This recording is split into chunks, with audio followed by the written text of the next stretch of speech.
Good, we are ready? Okay. Good afternoon, everybody. I'm here to present another amazing woman that works among us. So her name is Anna Hurst. You have her CV, and I'm not going to repeat too much from it, but I'm going to tell you how I know Anna, because she's in the Department of Genetics. She's an associate professor. She was promoted in only 4 years since she came to UAB from MUSC and then Wake Forest, where she trained. But I'm the current president of the American Medical Women's Association at UAB Medical School. And every once in a while, I have these ideas and I send these emails to different people. So I sent an email last November to the clinical chairs. I asked them to nominate their faculty members that have done great work, especially in terms of service. For those of you that are clinical faculty members and are going to go up for promotion, one of the pillars of excellence is clinical service. So I asked them to nominate people that could inspire the audience of our AMWA group. And very soon thereafter, I received an email from Dr. Nathaniel Robin, who is in the Department of Genetics, is our division director. And he said, Anna has done amazing work in the application of genomic sequencing to patient care. Let me know if you want me to mention it to her. So of course, I asked him to tell her that I was going to invite her to speak at AMWA, which she did in December. And then Adam asked us for nominations of people to speak here. I said, guess who I'm going to nominate? Another amazing woman that works among us. So Anna, thank you so much for accepting our invitation, and we're looking forward to hearing your talk. I guess that goes to show if you start saying yes to things, then you get more and more things that you say yes to. But it's been fun to get to work with the department, and also appreciate the help with, like you mentioned, with promotion. Actually, Dr. Siegel was our interim department chair at the time, so appreciate his support and encouragement throughout my time here at UAB. When I was asked to talk to the group, I thought there are so many exciting things that are happening with genome and exome sequencing, cutting edge technology, but a lot of the talks that you hear are very focused on research and the things that are maybe up and coming for the future without really appreciating the here and now of like what is happening in clinic on a day-to-day basis when we try to bring these tools and technologies into routine patient care. So the focus of the time that I wanted to spend with you today is talking about our typical workflow in genetics clinic. I think some people are even surprised to hear that we have a genetics clinic where we're seeing patients on an outpatient basis. I know like one of my own family members I was talking to about clinic, and they were surprised by that. And I said, well, like, what did you think I did all day? And they said, well, I just thought you like sat at a desk and pushed peas around. I was like, well, like maybe geneticists of the past had the opportunity to do that, but it's a little different with some of the things that we're doing on the daily basis here in clinic now. I want to talk about the current use, but also some of the barriers to exome and genome sequencing, and really have this be very case driven and talk about, I think I've got maybe 5 or so interesting cases from just the last 6 months. So I think a lot of people might see as us in genetics around the hospital doing hospital consults, and inpatient medicine is a big part of what we do. I'm on call right now, so I like have my phone here. If you see me looking at that, it might be to deal with some of our metabolic patients that are admitted. But we see inpatient consults for really any child that's born with a birth difference, trying to see could this be something that's isolated or part of a syndromic presentation. We will do some syndrome delineation, trying to determine, what is the particular syndrome and how might that impact medical management. We also follow a lot of patients who have genetic conditions and that are admitted as either a complication of their condition or wondering, could this admission be related to their genetic disease. And we also manage and follow our patients across the state, pediatrics and adults with inborn errors of metabolism. We follow them on a regular basis, but then also, not just their diagnosis, but their ongoing management. And anytime they have an acute crisis, we'll be consulting with them. But a lot of what we're doing is happening on the outpatient side. We have clinics here at Children's, but also at the Kirkland Clinic for adults. I tell people I see kids who have anything different about how they learn, grow, or develop. And it's broad, but it actually does pretty much encompass a lot of what we're seeing on a regular basis. We do see a lot of people who maybe don't yet have symptoms of a genetic condition, but because of family history, want to know if they may be at risk for something, or they have some symptoms that people are wondering, could this be genetic or not? We're also the state referral center for the newborn screening program in Alabama. And we do have other specialty clinics, some of which are very focused on features. So maybe there's clinics for people who have cleft and craniofacial differences, skeletal dysplasias, neurogenetics, cardiac disorders, and genetics will be part of the multidisciplinary care team there, and also syndrome specific clinics. So we have a Turner syndrome clinic, Marfan clinic, 22q deletion for patients that maybe have multiple care teams who need to see them, but we can try to consolidate their care into one visit where they see multiple subspecialists. We also have an undiagnosed disease program clinic here at UAB, and we're also seeing patients on the prenatal side and preconception and even during pregnancies and in cancer settings as well. So, let's see. Oh, I know, it's so exciting. All right. But I know with pathology, a lot of the times you guys are maybe seeing orders or outpatient labs that are put on the inpatient side. And a question often comes up about like, why are we doing testing on the inpatient unit compared to the outpatient? And there was even a consult that we got today for a patient who we were trying to plan outpatient testing, but then they got admitted and we're trying to decide, well, should we send that test now here while they're still admitted? Will this patient make it to an outpatient appointment? So some of the things that we're considering as we see somebody on the inpatient side is saying like, is the relevant information that we need available? Do we even know enough about this patient's phenotype at this point in time to know what test is the most appropriate test to send? Sometimes in the inpatient setting, information is coming at a patient fast. They may or may not have had all of the workup that they need. And so we don't want to order testing prematurely. Also, our physical exam might be limited while somebody's on the inpatient unit, and family history might be limited as well. Whereas if we're on an outpatient unit, maybe we can get multiple family members together and try to get a better idea of how things could be presenting throughout the family. We're also really conscious of cost, knowing like what is the cost of inpatient testing. How might that come back to the hospital, and what would the hospital have to cover for that compared to if patients are tested through commercial insurance in the outpatient setting? It might be a lot less expensive for them and for the system as a whole. But we have to think about turnaround time, how long we're waiting for results, and if the patient can actually make it to an outpatient appointment, will they be discharged or not?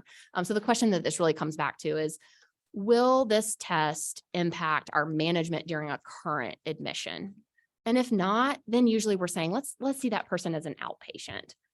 And during our outpatient appointments, we have a team that's seeing patients. It looks like really any other regular office visit where our nurses will help with getting vitals, doing med recs, later might help with collecting labs. We have, though, a multidisciplinary team that also includes genetic counselors and genetic counseling assistants who see the patients along with us. Our visits are usually pretty extensive, maybe an hour or more. And so the genetic counselor relationship is great because those individuals can really connect with families, contract with them to see why are they at the appointment, what are their goals, getting more detailed history, and also drawing out a family tree or a pedigree. They can also talk about previous results that have been obtained, what those results do or don't show. And if we're going to consider any additional testing, they help with the consent process to really help the patient understand the risk and benefits and make sure that testing is aligned with the family values, because genetic testing is one of those things that doesn't just affect the patient, it could affect the entire family. We want to make sure that people understand the possible impact of those tests before they embark upon them.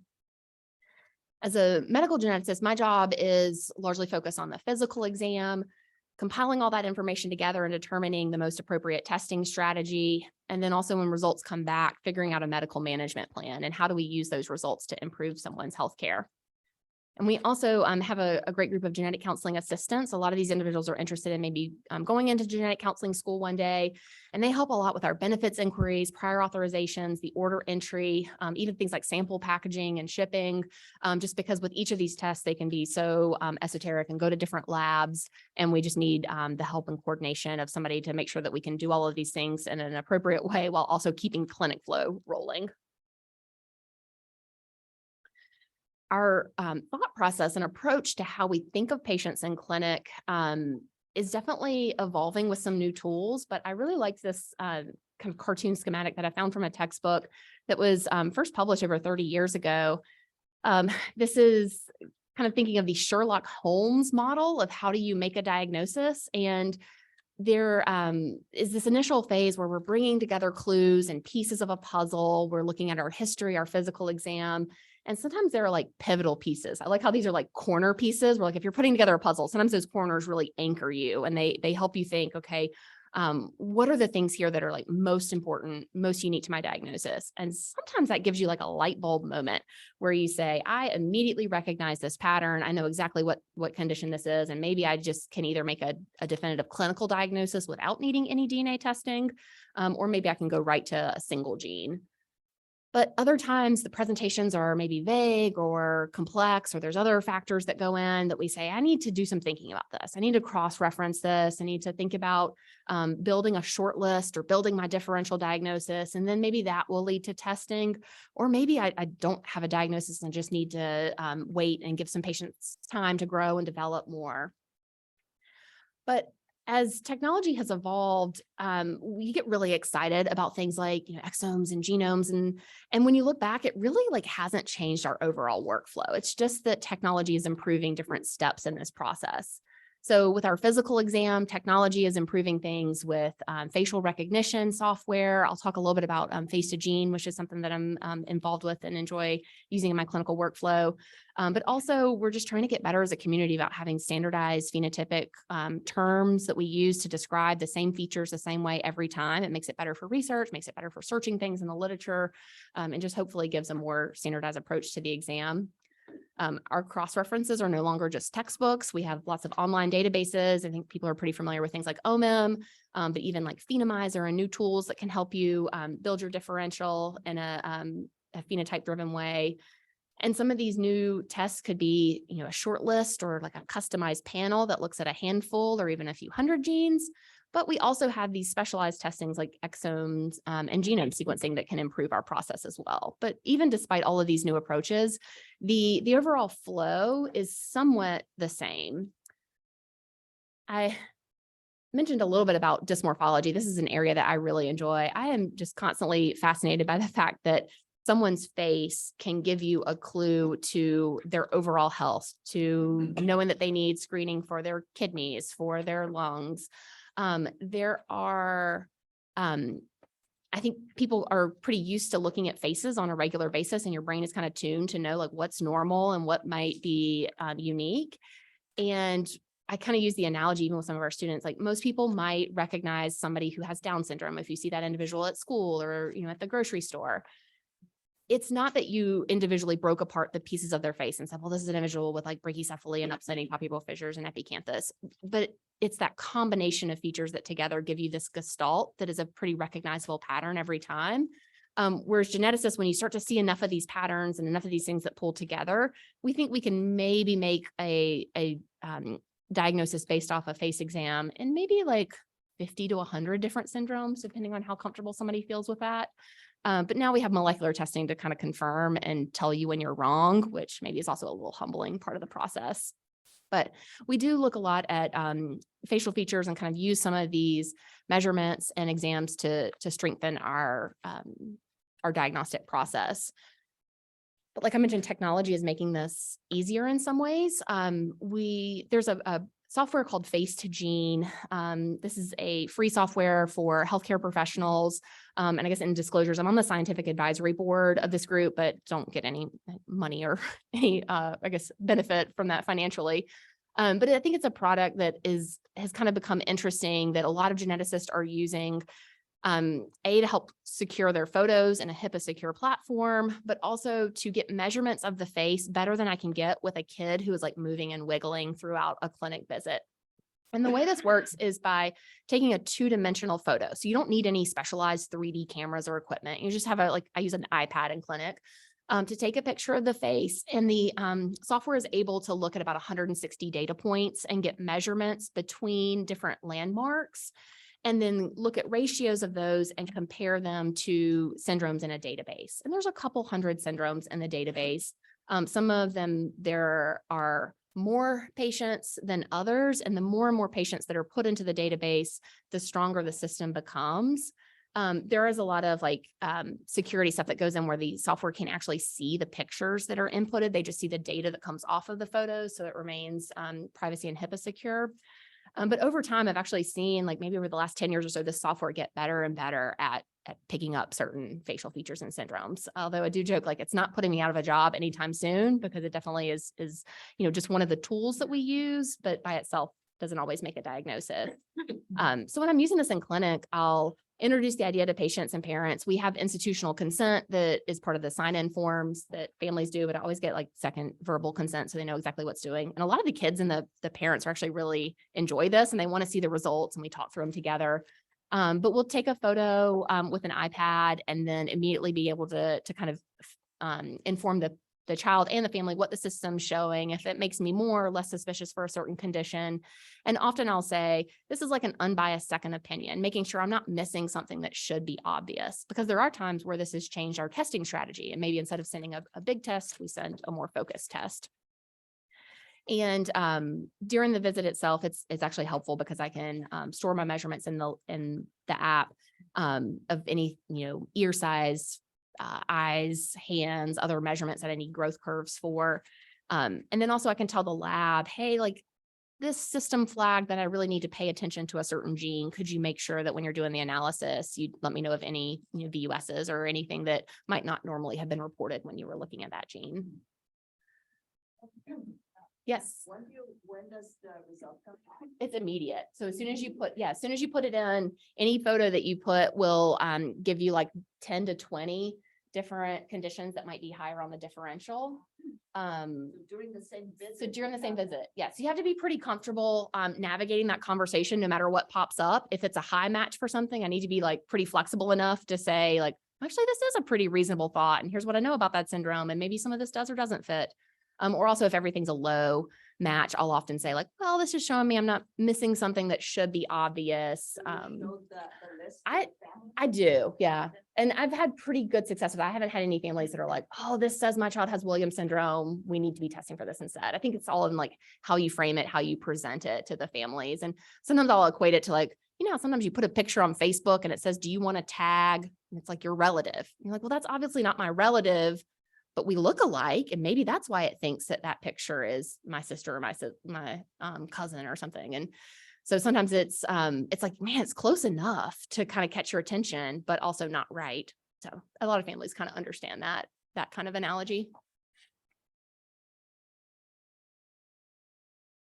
So I'll kind of come back to this idea, but I wanted to at least lay the groundwork now for these tools and the ways that we are evaluating our patients is somewhat evolving over time. And, I mentioned the Sherlock Holmes model itself hasn't changed, but I do think the timing of when we're doing our exam is starting to change a little bit with technology, because previously we would see a patient in clinic, get the history, do their physical exam, and then decide what genetic testing to send. And that might be a focus gene or a small panel. And then we would discuss results, where if it's negative, kind of have to go through that same process again, send another gene, send another test, send another panel.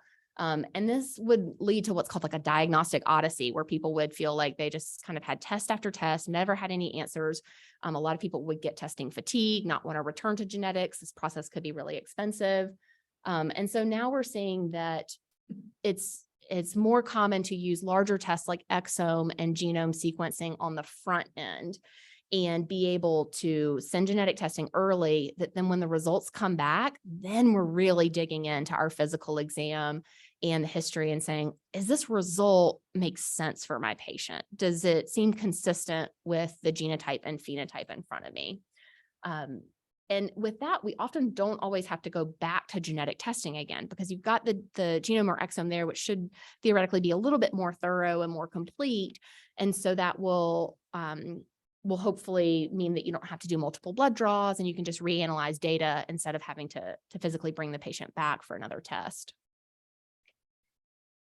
And we started to notice over the last few years, lots of studies have come out that have said that this maybe is a more appropriate process to use exome and genome sequencing early.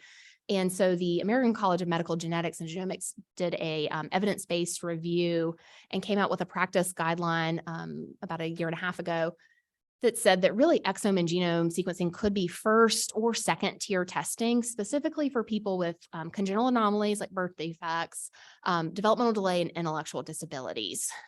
So not every indication, and this is one thing we kind of run into a lot, like exome sequencing is not the first tier test for everything. This actually excluded intentionally autism. They're going to do a separate study really looking at the utility of exomes and genomes for people with autism. But even this, I think, has been really helpful as a practice community to say we have precedents and we have evidence in this area. That doesn't necessarily mean that insurance companies are following and that we're getting reimbursement for all of these things, but we're making steps in that direction. And this is a pretty large leap from the last statement practice guideline in 2010 that said that microarray was a first line test. And that's a test looking for copy number variants. So as we talk a little bit about, I guess, the difference between like microarrays and exomes, the way I explain it in clinic to my patients is, microarray, we still often do start with that first, usually because of insurance reasons, but it has about a 20% yield as giving a diagnosis for kids who have developmental delays or intellectual disabilities. And since that's looking for copy number variants or extra or missing pieces of DNA, I'll tell the families, it makes me feel better before I start spell checking genes to actually make sure they're all there. So let's do this microarray test, make sure we're not missing any large regions of DNA or that we don't have any extra regions of concern. And then if that's normal, then we can go on to the spell check test, like an exome or a genome. And I think most families can kind of understand that process and that workflow. So I've kind of used the term exome and genome a little bit throughout this, but haven't really explained exactly what an exome is. So we all know that genes are made of different parts. The exons, or the yellow boxes here, really just make up about 1% of your entire genome, but it's the 1% that actually codes for proteins. And so it's where about 90% of Mendelian disorders are expected to be. The genome then would be all of that other genetic material. It could involve promoters or enhancers or these intronic regions that we don't really know what they do, but evolutionarily we've held on to them. So maybe there is some role or function there. But we are able to sequence those in slightly different ways. And I don't want to spend too much time on the technical side of this, but essentially with exome sequencing, you're breaking up patient DNA sample and fragmenting it into small pieces that can then be selected for with different regions. So some capture kits will use certain magnetic beads to kind of attach to the exonic regions of interest and then pull those out into the sample so that it can be sequenced or amplified and then sequenced. The process for genomes is pretty similar, except that since you're looking at everything, you actually don't need to pull out anything. So it's actually easier to do the prep and setup part of a genome as opposed to an exome. But the challenges come on the back end. After you've got your sample ready, it's added to a flow cell where the sample is then amplified, and then using next generation sequencing methods, that's how you're able to get like a high read depth, look at multiple areas over and over, and use software program to align that to a reference sequence. Reference is just kind of like the average DNA, although we know that like no one is average. So there's going to be thousands of places where any one individual will differ from reference. And one of the big differences with genomes and exomes is this read depth, and it can vary across different regions of the genome. But the higher the read depth, the more times you've looked at an area. And so if you're seeing a variant, you can maybe be a little bit more reassured that the more times you're seeing it, it probably is a true positive. The problem, though, is then you get all of these variants back and you have to filter them out and figure out what actually might be relevant and how do we interpret this for a real patient.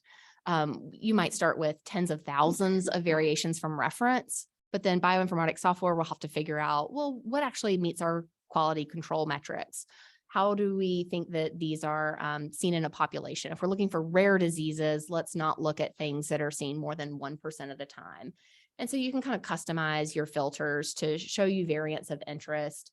And also if you have family samples, it can be really helpful to compare a child to both parents and say, well, is there something here that a child has a double dose of that each parent is a carrier for, or something that's brand new or de novo, within a child that neither parent carries, and that can help filter down things as well. So I know this is tough to read, but this is a real screenshot from one of our undiagnosed disease patients that we see here at our UDP clinic. And we initially started with their exome and started with 52,000 variants. But once you start to filter down based on quality score and population frequency, then you're left with like only 20,000. Still not totally reasonable for any one person to go through. So we start to put in filters looking at different coding effects, but then also this box here is looking at the phenotype. And once we put in phenotype and say, okay, variants in certain genes, I want to see them only if those genes are known to be associated with developmental delay or small head size or whatever the reason is why you sent that test. And that's when you see this huge drop off. In this case, we're then left with 32 variants. And that becomes a lot more reasonable for the analyst on the team to actually start looking at variants and saying, does this really make sense for the patient? I think this drop off here is also why we say phenotype is so important in picking the right candidate and who do we need to be really assessing and looking at. It's also why maybe if you're a healthy individual, why getting exome sequencing won't really be that revealing for you as well. We then have to grade and score those variants. I know the ACMG and the AMP organizations were both really involved in coming up with a variant classification guideline. This is like one of the most fun things I think is like coming up with variants and like determining how likely they are to be benign versus pathogenic and how do different variants levels of evidence weigh into each other. We can score these from a pathogenic to benign level, but really most variants end up being uncertain, kind of living in this middle zone where we don't really know if it's pathogenic. We don't really know if it's benign. The evidence doesn't tell us either way. We don't want to make medical management decisions off something that is uncertain, because actually of VUSs that get reclassified, over 80% of them are downgraded. So I've had this fun activity that we do with some of the students that we call variant court, where we say, okay, like you're trying to say this variant caused a disease. It's like you're convicting that variant of being guilty. And so what is the level of evidence that you really need? And like how many pieces of evidence have to come together for you to say like beyond a reasonable doubt, this variant has caused this disease in my patient? And we kind of think like pathogenic, maybe that's like saying beyond a reasonable doubt in like a criminal lawsuit, whereas likely pathogenic is maybe more the civil standard of like the preponderance of evidence leans towards guilt, but you can't quite say for sure. And so I think this right now is kind of the best flow that we have for analyzing variants and classifying them, but we know that there are holes in here, that there are mistakes that can get made. And the professional societies are in the middle of restructuring these variants, maybe even using a numerical sliding score. But it's been several years that people are continuing to work on this, and it's just a hard process to know of all these variants and what roles they could potentially have. So a question we get a lot is like exome versus genome, and realistically for a clinic on a clinic patient on a routine basis, I think an exome is pretty sufficient. It's going to be high yield for single nucleotide variants. There are some platforms that have copy number variant coverage. So you might still want a microarray first, but you still could miss some of these middle-sized copy number variants that are like too small to really show up on single nucleotide amplification, but then also maybe too large or I guess backwards. So too big to be picked up on your SNV platform, but too small to be picked up on a microarray platform. So there definitely is some gaps in coverage there. But for the cost, it probably is a pretty high yield clinical test. Whereas genome sequencing, yes, you're including all of these like non-coding variants. And we've had patients say like, well, if the exome is just 1%, like, why wouldn't I want the test that's got 99 times more information? But really the information that's in there is poorly understood regions. Our classification rules don't apply. So if we do find anything, it's usually likely to live in this uncertain VUS zone anyway. And as of right now, genome testing isn't usually covered by insurance. So we use it more in a research setting. Although I am anxiously awaiting hearing more about what long-read genomes might mean for testing. This is really more in a research setting, but there are some new technologies where you can do genome sequencing on long stretches of material, like 10,000 base pairs of more, and that might show us more structural variation. So I'm almost hoping that the gap from like a short read exome to a long read genome is going to be enough of a technological leap to really justify bringing those into the setting, but that's maybe a like 10-year down the road thing. And I'd be remiss, I feel like you can't do a genome talk without using the NIH slide that shows the cost of the human genome going down over time. But I feel like this is like such a maybe narrow slice where you have to read the fine print of this. People are like so excited about this $1,000 genome. And we have patients who come into clinic who want to know, why is genetic testing so expensive when you can do this for $1,000?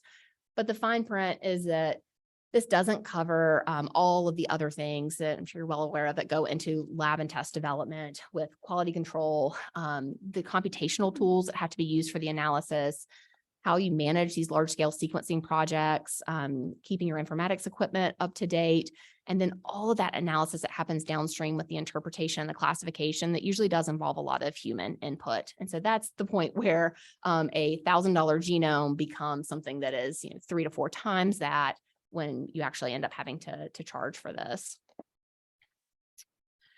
So that's kind of my background, but I want to get back into clinic and like, okay, so what's happening in the clinic on a regular setting? So a lot of patients have heard about exome and genomes, especially families that are on diagnostic odysseys. They're on Facebook groups and people are talking about how my child got a diagnosis with exome. And so we do have people who come to us who say like, I'm here to get exome sequencing for my child.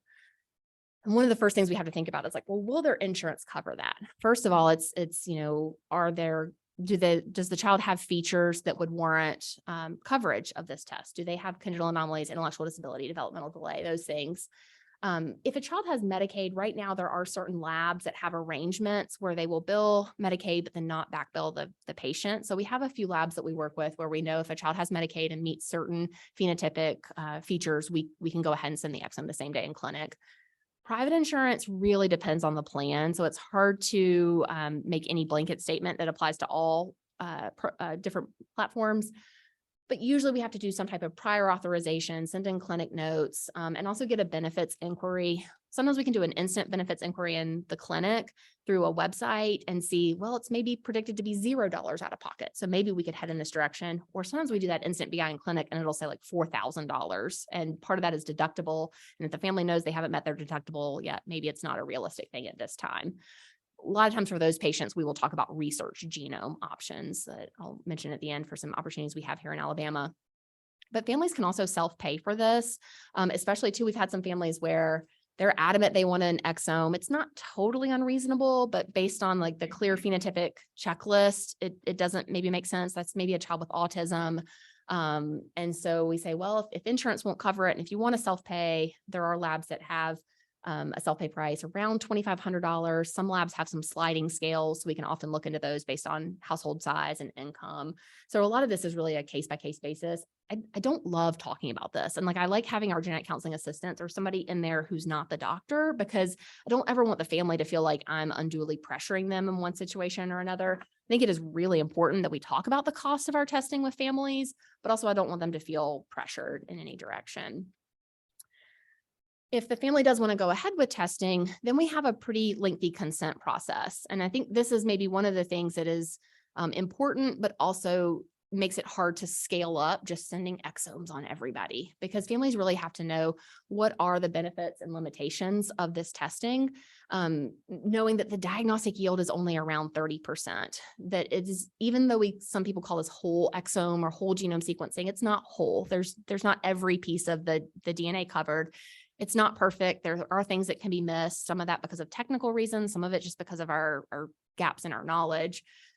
They also need to know about these VUSs and that there's a very high chance that we get a result back that's not clearly yes or no. And that's unlike a lot of medical tests.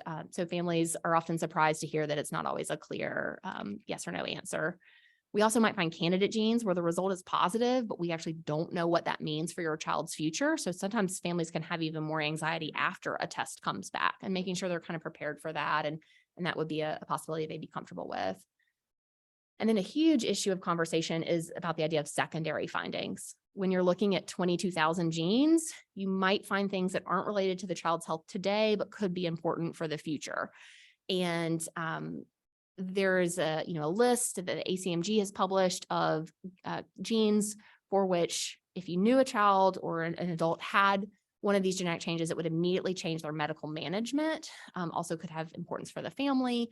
And so families have a list of have a choice of opting in or out of the genes that are on this list. And this list is actually constantly being updated and changed. We're on version like 3.1 right now.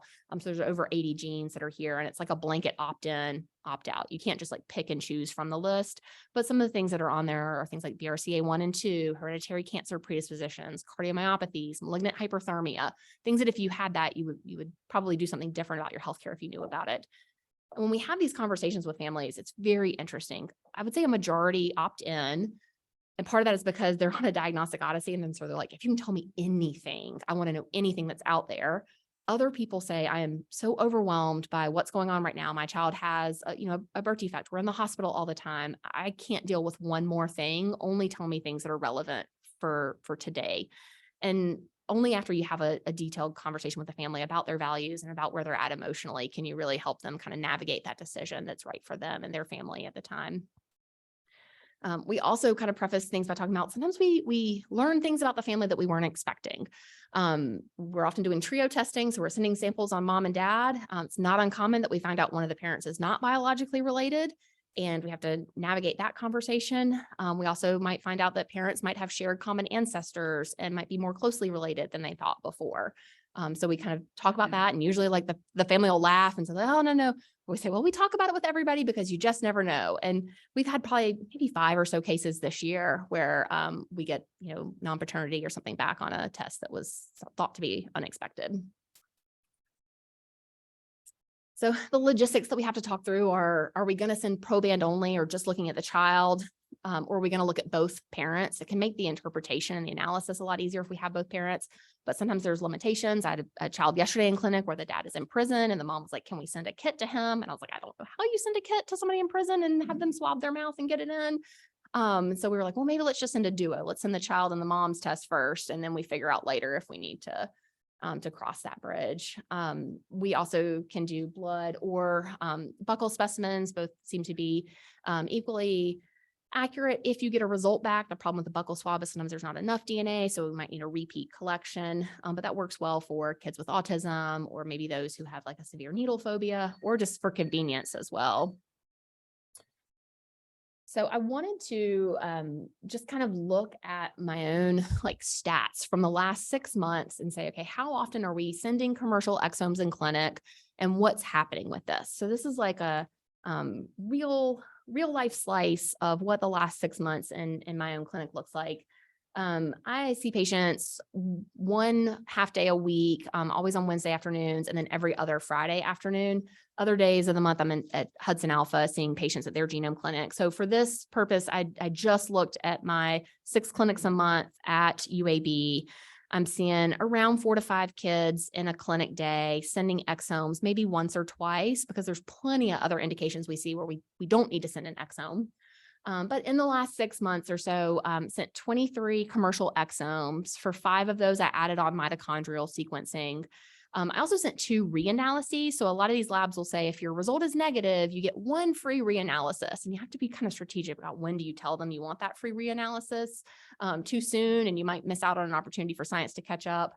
But also, you don't want to lose track of patients either. So for the 23 that we sent, I had about a 26% clear positive rate, about half were negative, and then another quarter were in this either VUS zone or the result said it was positive, but really like I either already knew about a finding or it was kind of like a partial answer. So one child had a really complex cytogenetic abnormality. We thought, well, that's different, but that's not the reason for his phenotype. So then we sent genome, and the genome came back positive for that same cytogenetic change. And we're like, well, that doesn't really count as a win. So I didn't want to include that in my positive rate because it didn't really answer the question for which I was sending the test. But I think this percentage really holds up in a lot of genome studies that we're doing. So when we talk to families during the consent process, we're telling them like half the time this is going to be totally negative, which is hard because these are all kids who have phenotypes and want to send testing for a reason. So I'll give you some examples of cases that we've seen recently where this was really helpful. This first child was an 8-month-old female who had a ASD and a VSD, interrupted aortic arch. So was seen by our inpatient unit initially. We see every new baby in the hospital with heart defects in the CVICU. We'd sent a microarray thinking like interrupted aortic arch. That's pretty classic for 22q deletion syndrome, but that was normal. So when I saw her, she was hypotonic, still not yet sitting unassisted at 8 months, and had a lot of feeding difficulties requiring the NG tube that you see here. When I got her measurement, she was really large. She had a height and weight that were both above the 95th percentile, which is kind of odd for a child with feeding difficulties and a heart defect. You would have thought that maybe she would be smaller. And I thought she had some distinct facial features. She had kind of a teresocephalic appearance to her face, some bitemporal narrowing, epicanthus or like covering of the inner canthus of the eyes, and down slanting palpebral fissures, and also noted sparse and anterior and temporal hair. So I put her picture in that Face to Gene app that I was talking about, and nothing came back as a high match. And so this is one where like I kind of show it to the family and say like, okay, I'm not missing something that should be obvious. But in the back of my mind, I'm also looking at this and I'm thinking, man, that first hit was for something called Soto's syndrome. And like, that makes a lot of sense. I don't normally think about Soto's with heart defects. And when I saw this kid, like, honestly, my brain was really pulled toward the heart defect. And I was thinking about the differential of heart defects. But with her overgrowth and her size, that does make sense. I didn't feel confident enough about it to send single gene testing, but we sent the exome and kind of told the lab, hey, pay close attention to the Soto syndrome gene, NSD1. I'm interested in that. There's a heat map within Face to Gene where you can say, okay, why did you pull this up as the top match? And it's saying through the eyes and through the chin, which is kind of interesting. She's maybe a cute little chin here, but it's not the most prominent. And one of the key features in Soto syndrome is a very prominent chin. So I think it was one of those things, like I actually had a student with me and we kind of talked about it, but I put it aside until her results came back and she had a de novo pathogenic variant in NSD1 associated with Soto syndrome. And so this is kind of that example of like phenotyping on the back end, where then you relook at like the exam that you did and then you say, well, does this result make sense for my patient? And absolutely. For this child, it was really helpful to kind of have that information, to know this is a de novo variant, not something that either of her parents carry. And there are other features of Soto's that we can monitor her for. Some kids can have more developmental and cognitive disabilities that could worsen over time, could have autism-like features. The cardiac abnormalities are a rare but described feature, joint hypermobility, and even renal anomalies. So I think we got her set up for a renal ultrasound as well. But you can see these are older adults with Soto's, and I think their chin and the kind of longer face appearance is a little bit more obvious. I think this child will maybe more grow into that phenotype, but it's kind of interesting that, on the first visit, it wasn't as striking as you might read in a textbook. This other patient was a child that I saw who is a 3-year-old female who presented because of hypotonia and motor delay. She walked when she was 24 months.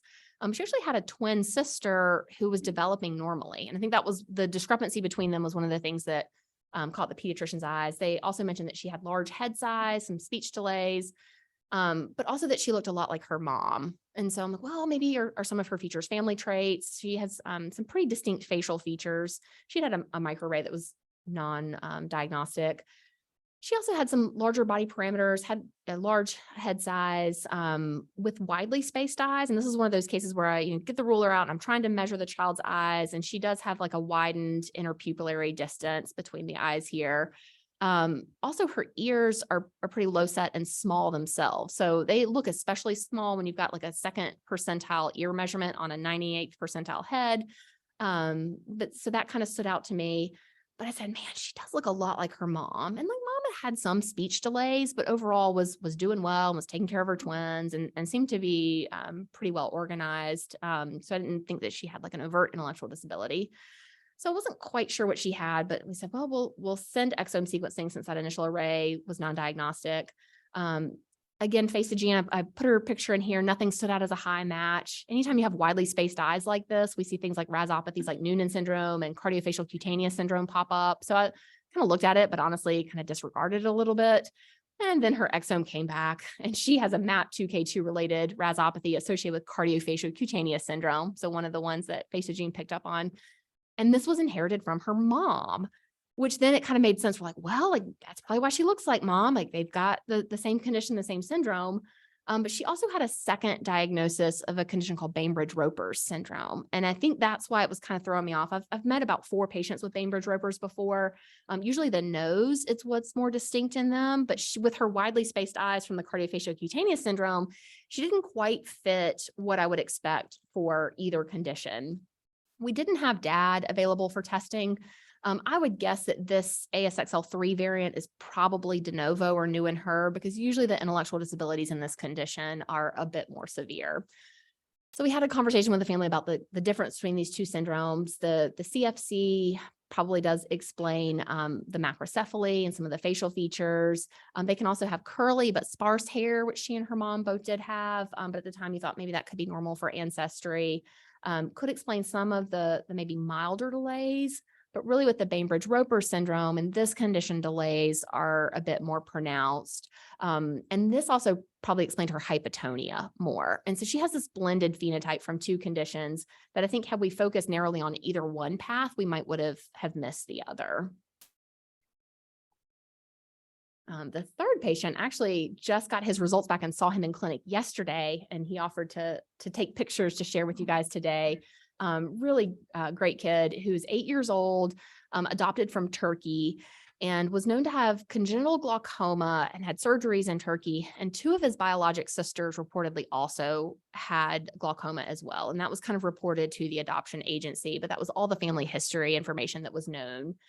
He's had a lot of developmental delays and behavior outbursts. His behaviors were pretty extreme to the point that the family is in therapy, and they were saying, well, maybe this is adoption trauma. A lot of people were trying to attribute some of his behaviors just to the environment that he was in before. Family felt actually really guilty about a lot of those. They talked with our counselor a lot about the ways that was becoming a issue for their family. He had a prior seizure just one time though, and had normal imaging afterwards. His exam wasn't initially super striking, but he did have relative macrocephaly. I noticed he had 2 posterior hair whorls, a little bit of like squared ears and a bulbous nasal tip. But one of the features, and one of the things he was actually first referred to us for, was multiple cafe au lait macules. He had 6. The largest was 2 centimeters by 1 centimeter. So we wondered, well, could this be 2 things going on? We see these blended phenotypes a lot. So our initial testing plan was to send a congenital glaucoma panel, to send NF1 spread 1 testing for neurofibromatosis, given the multiple cafe au lait macules, and to send a microarray because of developmental delay. And these are all pretty well covered on insurance. So we started with this approach, and sure enough, the glaucoma panel did show a homozygous CYP1B1 variant. It's pathogenic. That definitely explains his glaucoma. Interestingly, the NF1 spread 1 was negative, but the microarray did show no copy number variants or deletions or duplications of material, but did have multiple regions of homozygosity, the largest of which the lab wrote on the report at 2p22 and 12q14. But actually the CYP1B1 gene is located at 2p22. So it's kind of interesting that homozygous variant that he has is in that long continuous run of homozygosity. So we're like, oh, great. Okay, we've got like 2 positive results, but really does that explain everything? And I didn't think so. I didn't think it explained his development.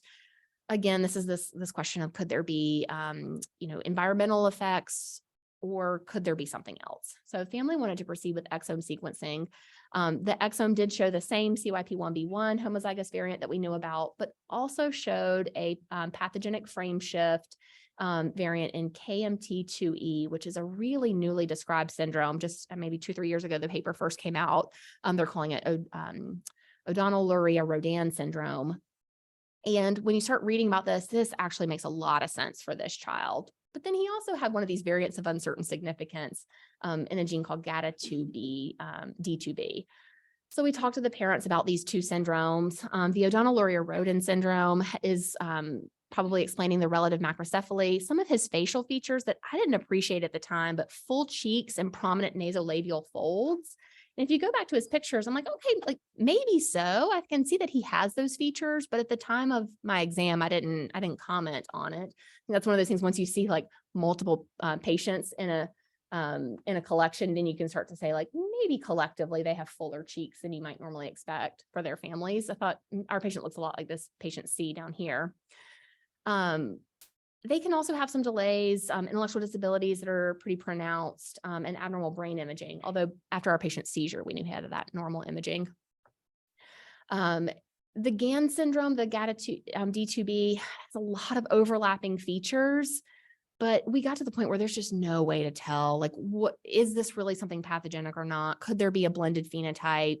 And after the conversation with the family, they really felt comfortable with this KMT2E, and that could be maybe a door to opening services in the school and getting them other health opportunities. And they thought, like, we're okay just kind of putting this other variant aside for a while. And I think that's totally appropriate given their experience. And one of the things the dad said yesterday to me in clinic was like, honestly, this has been so validating. Just like reading things online, thinking like, that's it, like that's our son. And then also absolving them a little bit of some of that emotional guilt that they had, thinking that a lot of his behavior outbursts were maybe more from adoption issues or things that they could have done differently in the home or during the time of transition. And so I think it has been really a relief for them, whereas a lot of our families might also have difficulty with a new diagnosis. Others really welcome it and find that it's information that it's extremely helpful for them. Just in the interest of time, I'll go through some of these quickly. This was an individual who had a movement disorder. We had done extensive testing, and her exome actually ended up being negative. We had a VUS first, did family testing, found the variant in the dad, and decided that that probably wasn't the answer. And so she actually ended up with a negative report. So this is kind of that half the time, even though we have really good candidates, we're not always able to find a genetic answer for a phenotype. And this is one of my patients for which we did reanalysis, a child that I first met when she was 4 years old. She's 12 now. So these pictures are from around 2014 when we first met her in the cleft palate clinic. She also had features that kind of reminded us of a skeletal dysplasia, and an initial skeletal dysplasia panel showed a variant of uncertain significance in the gene associated with hypophosphatasia. When we tracked it through the family, I thought maybe this isn't it, but I actually saw one of her siblings in clinic recently, and for this hypophosphatasia question, and asked the mom, like, how's this one doing? And she's had some other issues in school, and we said, maybe it's time to think about a reanalysis. And family was open to that. The initial exome from 2015 was negative, but we contacted the lab and said, could you reanalyze this existing data? Actually, the child didn't even have to come in. We just were able to handle all of this remotely.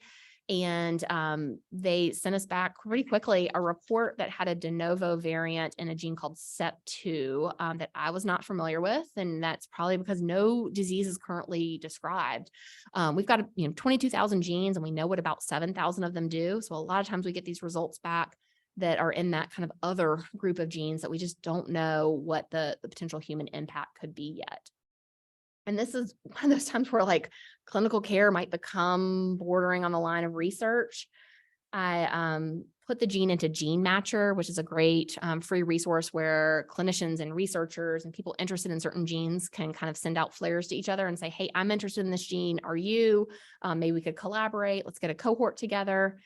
I've put about maybe 85 or so genes into Gene Matcher. And for only the second time ever, I got this report back that said no matches found, no events that match the search.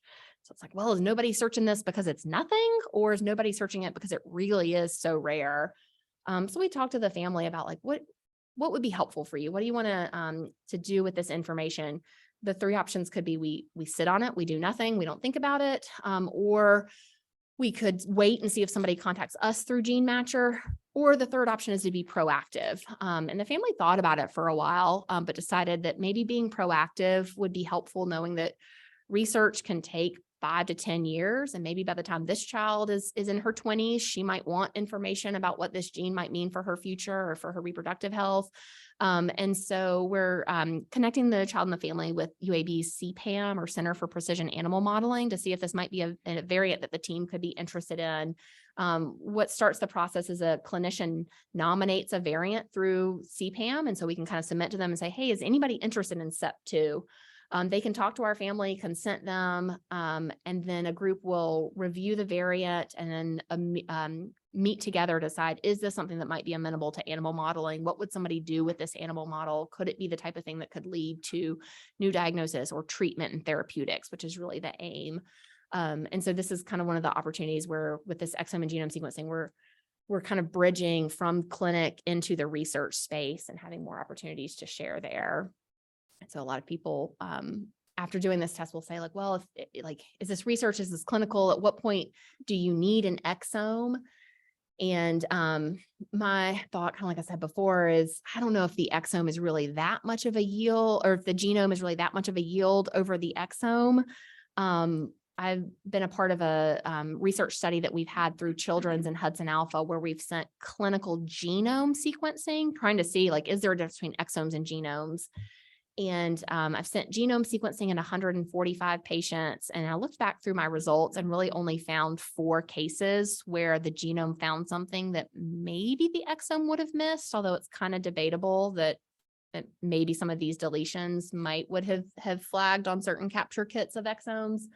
But a lot of these either ended up research findings or VUSs. So I can't say that there were any positive, like clear, convincing positive results on a genome that would have been missed by an exome. So that's why I feel like, at least for right now, an exome is absolutely equivalent to a genome for routine clinical care.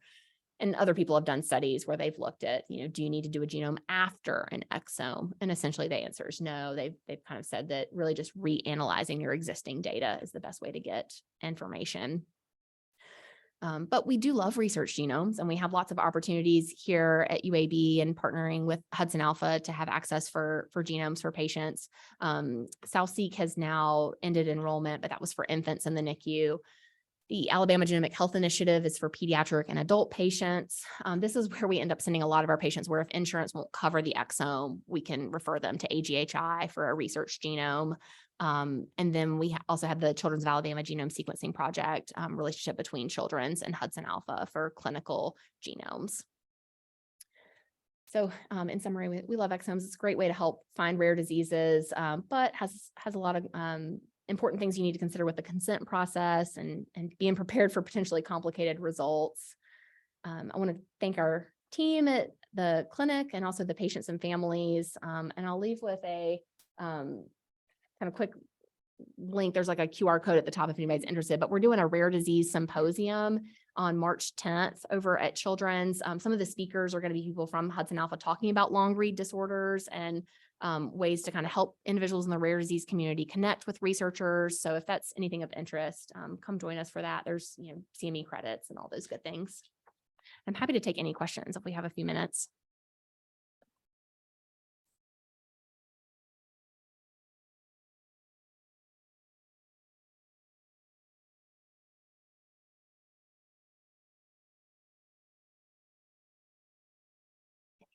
Okay.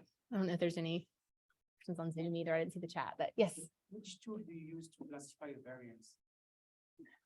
So it's kind of a combination. A lot of, so I'll kind of separate it out. So if we're ordering a lab test, it's usually already classified from the lab. But I also do work with the Hudson Alpha lab as an analyst. And so when we're classifying variants there, it's a multifaceted approach, looking at that ACMG AMP criteria. Some of it we're using bioinformatic tools. A lot of times we're going back to the original literature on PubMed. We're looking at databases like Nomad, ClinVar, if something's already been reported by other labs, but then also trying to go back to the original literature to say if somebody reported something in ClinVar as pathogenic, why? Are there functional studies that support that, or is it just kind of like a historical thing that's been passed on? So it's definitely a combination of a lot of different tools. If I'm like quickly looking at things and like I get a report back from a lab, but I just want to verify something for myself, I often use Franklin. It's a newer tool that's available that I've had a lot of success with. It's like a free software program that people can use. But there's a couple different ones out there like that. It's definitely a multifaceted approach though. So how about the reporting system? The which one? Reporting. So each lab kind of has their own different software for that. So like the reports that we get back from different labs, I guess they have kind of curated their organized output. And then like with the Hudson Alpha lab, when I work with there, we have our own like internal software for like generating the reports with those. I don't know if is that kind of answering what you're asking? Okay. Yes. With the low yield on the genome sequencing, are you able to take any variants and look at an overlay like enhancers or transcription factor response elements, variants that may lead to gene dosing differences? So I think that's one of the interesting things is like if you actually have the genome data, can you then do things with it on the back end? And that's my thought. Like if I were designing a research project, I would want a genome because I want to be able to do things like that. I know at Hudson Alpha, we've got a couple of like PhD students who are doing a lot of research in that area. So I think there are definitely efforts.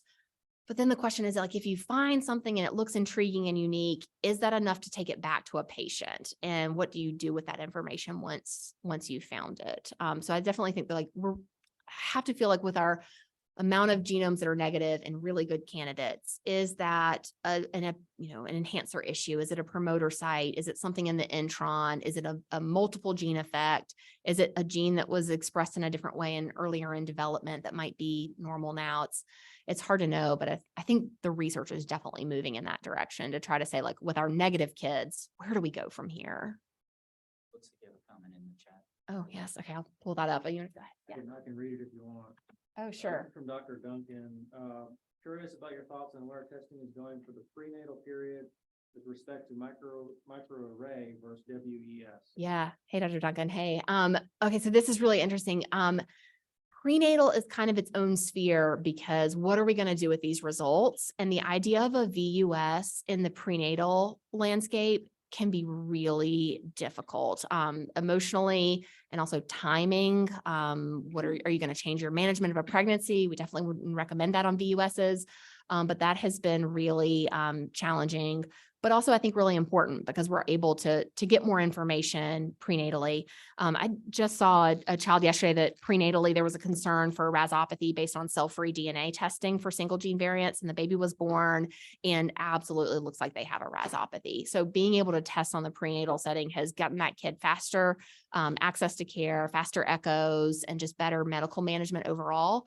So I think we absolutely need to be bringing technology into the prenatal sphere, but be really thoughtful about the ethics of it and interpreting it in an accurate way that actually is helpful for families and not overly worrisome.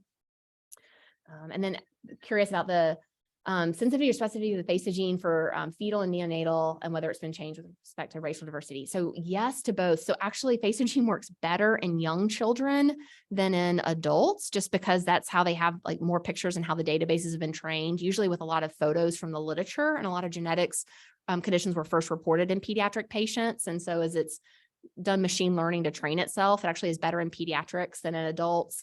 And with racial diversity also. So there are some areas within the tool that you can click on your patient's self-reported race or ancestry, and then they're able to kind of build out what a more typical measurements might look like in certain races as well. And that might edit your kind of yield of the different syndromes and put certain syndromes higher above others if they know the ancestry of a patient, and then can subtract out certain things that might be more common in that group based on the measurements.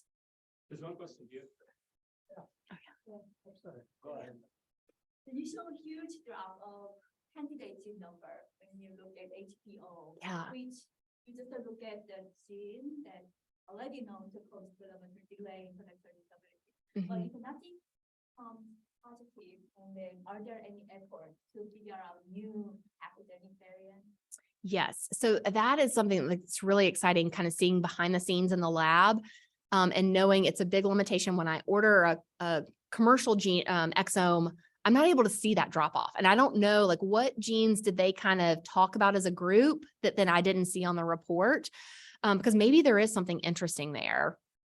For the work that I do with the Hudson Alpha team, when I'm on the back end of it, we do kind of keep a list of like our research bucket, and we're like, man, that doesn't reach the clinical threshold that we need to put it on a report, but that's pretty spicy. And like, let's see if we can kind of set it aside, maybe come back to it later if we don't see results otherwise, or putting things in Gene Matcher. I've put things in Gene Matcher before it's gone onto a patient report to even decide, do I want to do this or not? Sometimes I'll see a gene, I'll think it looks interesting, put it in Gene Matcher, and then get a bunch of hits and realize this is a really active area of research. Let's put it on the report and give the family the option to be a part of that research effort.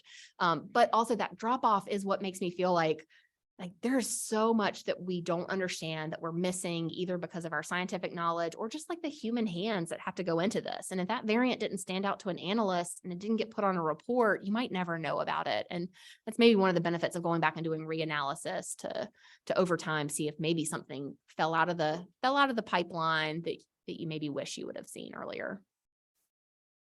Do you have a process or a way to follow up on patient with possible inherited tumor?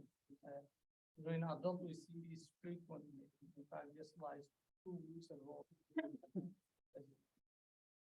Ganglioma. Is there any genetic counseling or a process that you? Yeah, so I personally don't work as much in the cancer space, but we actually have a team of cancer genetic counselors. And one of them specifically does a pediatric clinic. And so I don't know if there's been any efforts for like long-term follow-up with them, or if some of that's maybe housed through the Hem/Onc division and their survivorship clinic. But I think it's definitely an important area to try to get more involved in. And there's been a couple of studies too, like through the Caesar Consortium, that are looking at exome and genome sequencing in pediatric cancer patients as well, and having some of that data available for the future to see what happens as they get older. We're 5 minutes over. Okay. We need to Yeah, close the Conversation. sure. Yeah, Thanks so much. I'll be here. Thanks. Yeah, no, it's okay.